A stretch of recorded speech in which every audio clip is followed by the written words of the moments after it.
Yo neighbors, Baldylocks Reviews. Before Star Wars Rebels, before Star Wars The Mandalorian, before Star Wars Ahsoka, Grand Admiral Thrawn, the big baddie of the Star Wars universe and the current Disney Plus series, he was the original big baddie of the first true continuation of the Star Wars saga, the big Imperial warlord that started to rebuild the Empire after the original trilogy of movies. Today, we're going to look at one of the best versions of Thrawn ever to be released on what could be the best Hasbro packaging or Kenner packaging of all time, coming up. Yo neighbors, Baldylocks Reviews. Grand Admiral Thrawn. He is not a new character. He's not just the current baddie of Star Wars. He is an original character that came out in the Timothy Zahn novels, Heir to the Empire. That was the first original continuation of Star Wars that has highly inspired and influenced the current storytelling of the Dave Filoni and Jon Favreau version of Star Wars. Everything takes place 5 years after the Battle of Endor, and Thrawn is the original architect to bring back the Empire and destroy the New Republic. So before Star Wars expanded with their special editions and added new deep cut characters, before the Shadows of the Empire expansion series, and right after the steroid use of the characters, Power of the Force started to see a course correction for the figures. And in that time, a year after the special editions,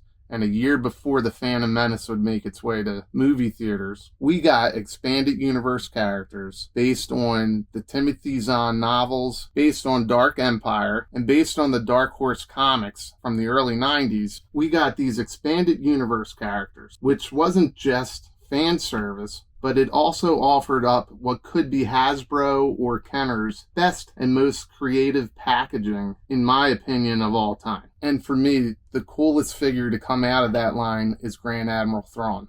So again, before he made it into the current series that everybody's seeing, he was introduced all the way back in 1991. Timothy Zahn continued the original trilogy, and it was a creative expansion of the story where remnants of the original Empire banded together under Grand Admiral Thrawn in the first true canon that George Lucas approved. Now under the Disney banner, it's considered Legends Star Wars stories. But in that original Heir to the Empire trilogy, you got the basis of what most of the current stories have built up their stories from. So in 1998, they released expanded universe figures, and Grand Admiral Thrawn, this is the first time we got to see him in any type of figure form. And in the craziest twist of fan service, while they were trying to keep the line alive before the new 1999 Phantom of the Menace figures came out, they leaned heavily on these original characters or original interpretations, and one of the coolest gimmicks where the card back can be turned into a diorama. It was such a creative use of packaging that I can't believe that they haven't done it today. Almost like an old pop-up book, but it's such a creative way to display your characters on the shelf. So we're going to pop this Grand Admiral Thrawn open, and I'll show you exactly what I'm talking about. And all the figures in the line have this 3D cutout scene. And what's cool about this figure is he comes with this pet. It's almost like a salamander. I don't know how to say it, but it's almost like the Star Wars universe of kryptonite. It inhibits Force users, so he wore it around his neck in order to fight off or weaken any Jedi, like Luke, that would attempt to take him down. So I already started doing this, but the way the packaging is set up is there's a perforated line here. You cut this open, this opens up, and then what's clever is there's two little tabs at the bottom to keep the scene open. Probably should have taken the figure out first. And there he is in all his glory. 5 points of articulation, or maybe 6 points if he turns at the waist. Let's take a look. Ah, his trusty Star Wars blaster. And here's the original sculpt, the original first appearance in the action figure line of Grand Admiral Thrawn. Really nice detail on the face there. He carries the tradition of the Power of the Force line. And this is where they were kind of course correcting and they stopped doing the whole big muscle steroid use. But he's got 1, 2, 3, 4, 5, 6 points of articulation. And this is his little pet, I don't know what it's called, salamander or something. Doesn't look like a salamander, but it's almost done in a way of the Muppets that they used throughout the film, Salacious Crumb, Yoda. It comes right off. It's not the easiest thing to get the focus on, but it is a cool little detail that comes right from the books and right from the 1996 Dark Horse adaptation, which was a great comic book series on its own. But back to one of my favorite parts. This was such a cool reuse of the card back for collectors. It literally just pops open, kind of lay it flat there, and then you push these 2 tabs in at the bottom, and they're there to kind of keep the diorama open. I just thought it was very clever. It was cool engineering at the time to reuse the packaging without having to throw it away. It looks great on your shelf. I'll get a little bit more of a close-up where you can see the stars. This is almost like he's on his Imperial cruiser, but really just a cool reuse of the cards. I just thought it was so creative. I'm not going to show you all the characters, but here's Luke's. And again, it's just very creative use or reuse of the card backs. I loved this idea. I loved this line. Again, the stories that these were taken from influenced the current Star Wars stories that you see, including the Clone Emperor.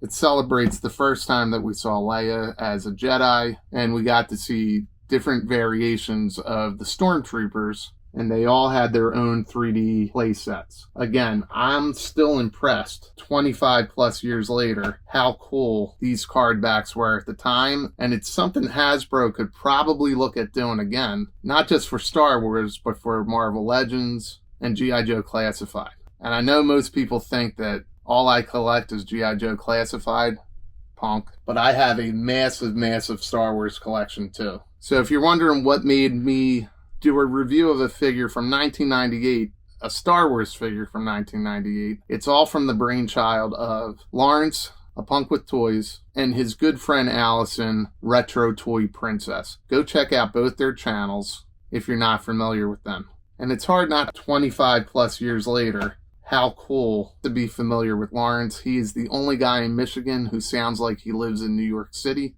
But I appreciate them asking me to do this, along with all the other channels, to celebrate May the 4th, May the Force, and May the Power of the Force. Hit the hashtag or go to Punk's channel where you can get links to see all the other YouTubers who added a video to this project. This was a lot of fun. Luke never stands well. Thrawn stands well. Oh, you know what I forgot? Here's a current day Grand Admiral Thrawn from the Rebel series.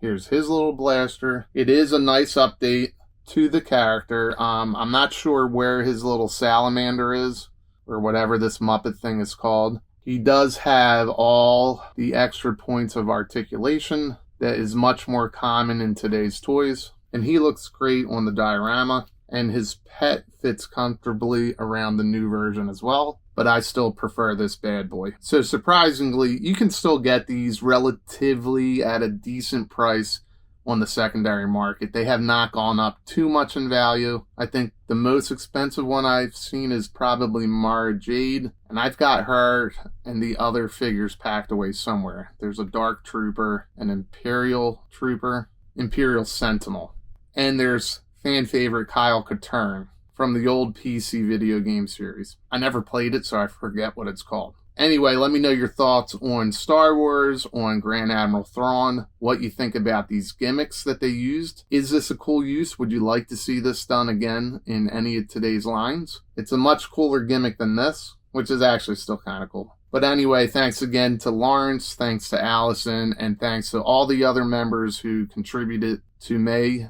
the Power of the Force. May the Power of the Force. And I'll just end with what Lawrence normally says at the beginning of his videos.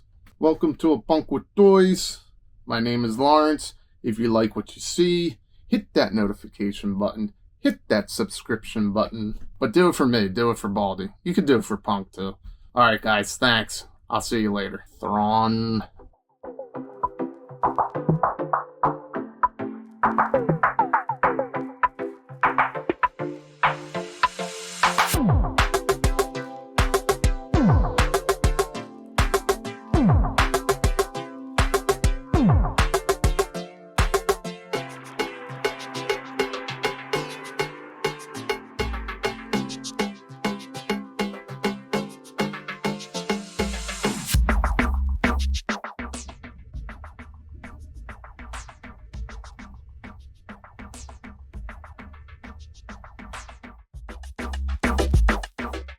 Yo, neighbors, Baldy Locks. Ooh.